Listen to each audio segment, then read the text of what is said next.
Ephesians chapter 13. Though I speak with the tongues of men and of angels,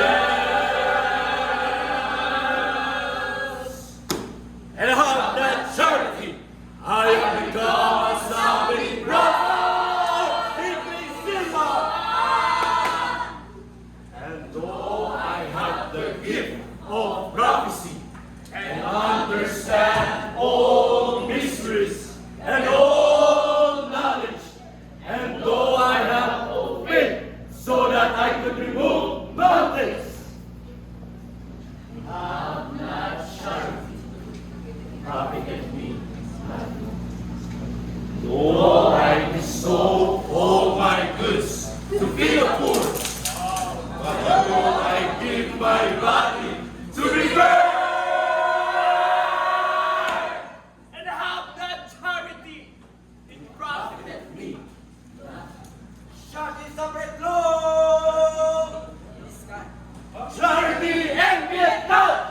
Charity vaunteth not itself, is not puffed, doth not behave itself unseemly, seeketh not her own, is not easily provoked, thinketh no evil.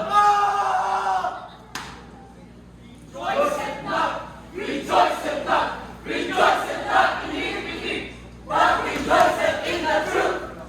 Beareth all things, believeth all things, hopeth all things, endureth all things. Charity never faileth, but whether there be prophecies, they shall fail. Whether there be tongues, they shall cease.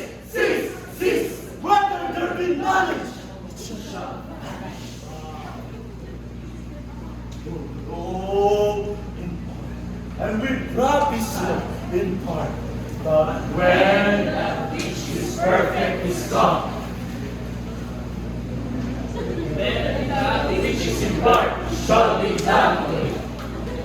when I was a child, I speak as a child.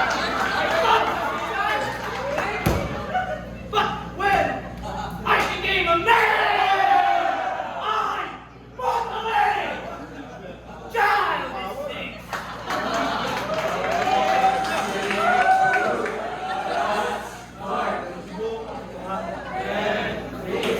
things.